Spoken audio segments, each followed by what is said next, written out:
मो प्रिय माने प्रभु जीशु नाम प्रेम नमस्कार जनाए एठारे आपण गोटे सुंदर फूल को देखा पाँच यह बहुत अन्यतम अटे। यह स्वीडिश गुलाब बोली कहती। मु वर्तमान आपण मानक सहित स्वीडेन देश एक सुंदर स्थान आलाप करुँची, ईश्वर वाक्य प्रचार करुँची। एठारे जो पत्र को आपण मैंने देखुंट यही पत्र गोटे सुंदर गोलाप फूलर आकार परी हईअछि। तेबे प्रभु लोक मैंने समस्त सृष्टि ईश्वर गौरव वर्णना करे।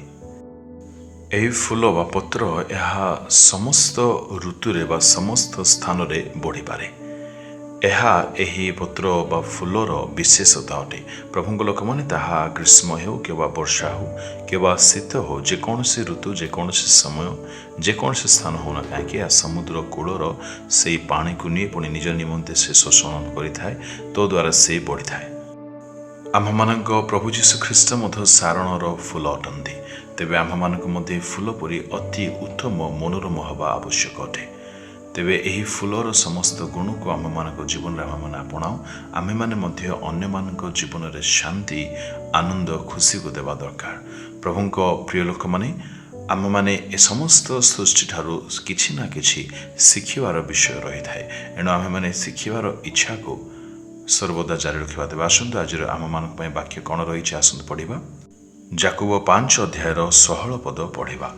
धार्मिक व्यक्तिर प्रार्थना अनेक कार्य साधन करिपारे। आमे माने एठारे पढ़िलु धार्मिक व्यक्तिर प्रार्थना अनेक कार्य साधन करिपारे। प्रभु प्रिय लोक माने आम मानक जीवन रे आमे माने केते प्रार्थना करूछु ताहा ठारू बड़ विषय यह अटे जे आमे माने धार्मिक अटु अथवा धार्मिक नहु। जदि आपण मान मन हे आज्ञा मो धार्मिक नुहे एथि मु प्रार्थना करने द्वारा किसी हेब नाही, एणु मु प्रार्थना करूना, तेबे आपण माने बहुत विषय करबा ठारू बा प्राप्त हवा ठारू आपण माने वंचित हो जाउछंदी। एणु जदि आपण मन हे आपण धार्मिक नुहंती, तेबे आज मध्य प्रभु जीशुଙ୍କ रक्त आपण माननको धार्मिक करबा निमंते से ताहा उपलब्ध होछि। जदि आपण माने विश्वास करिवे, आपणार समस्त कृत पाप निमंते क्षमा प्रार्थना करिवे, फेरिवे, तेबे ताहांक रक्त आपणकर समस्त पाप को धोई आपणक धार्मिक गणना करिवो। एणु आपणकर स्थिति को आपण माने देखंतु नाही, बरं प्रभु जीशुଙ୍କ रक्त ठारे विश्वास करी धार्मिक गणित होंतु। पुणे आपणकर समस्त प्रार्थना को परमेश्वर निश्चय उत्तर देबे। आउ आपणकर कार्यक्षेत्र में, आपणक पारिवारिक जीवन में, आपणकर सेवा कार्य में जे कौनसी आवश्यक विषय रही अछि, परमेश्वर आपणक प्रार्थना शुणिबे। एणु आम मानक बहुत आवश्यक रही अछि आमे माने निज पाप निमंते क्षमा मागिबा, निज पाप को छाड़िबा निमंते आमे माने निष्पत्ति नेबा, पुणी पाप रहित जीवन बिताइबार आमे माने आरंभ करिबा। तेबे ईश्वरक पुत्रक जो महापवित्र मूल्यवान रक्त आम मान निमंते पातित होइअछि, से तो द्वारा आम मान धौत करिवे, परिष्कार करिवे। एणु आमे माने निजर समस्त पाप निमंते क्षमा मागिबा दरकार। आउ आमे माने धार्मिक हवा बहुत आवश्यक रही।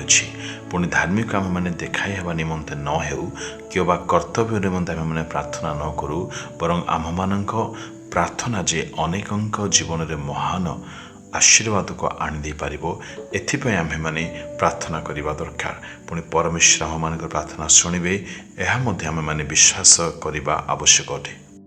एक मुहूर्त पई जदि आमे माने चिंता करिबा बहुत चकित लागिबो। आमे माने धूलिर मनुष्य हेबा सत्वे परमेश्वर आम मानक ठारू प्रार्थना शुणिबा पई सर्वदा से आम मानक अपेक्षा रे थांदी। केते सौभाग्यर विषय अटे प्रभु लोक माने नुहे कि? एणु आमे माने निष्पत्ति नेबा दरकार। प्रतिदिन मु आपणा पाप निमंते क्षमा मागिबी, पुणी धार्मिक हवा निमंते चेष्टा करिबी, प्रभुଙ୍କ ठारे प्रार्थना करिबी, केवल आवश्यकता पाई नुह अन्य मानक जीवनर मंगल निमंते। तेबे आसंतु आमे माने समर्पित हवा, पुणी प्रार्थना करी प्रभुଙ୍କ हस्ତରେ आपणको देबा। प्रभु तुम वाक्य रे जेपरि लेखा अछि ताहाको मते जीवन रे पाइबा पई साहाय्य कर दियो प्रभु।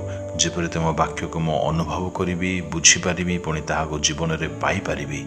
तुमे मो जीवन समस्त प्रार्थना शुणुछ, शुणा जाऊछ। एणु मु तुमको धन्यवाद देही यही प्रार्थना प्रिय पिता जीशुଙ୍କ नाम रे मागुछि प्रभु। आमेन आमेन।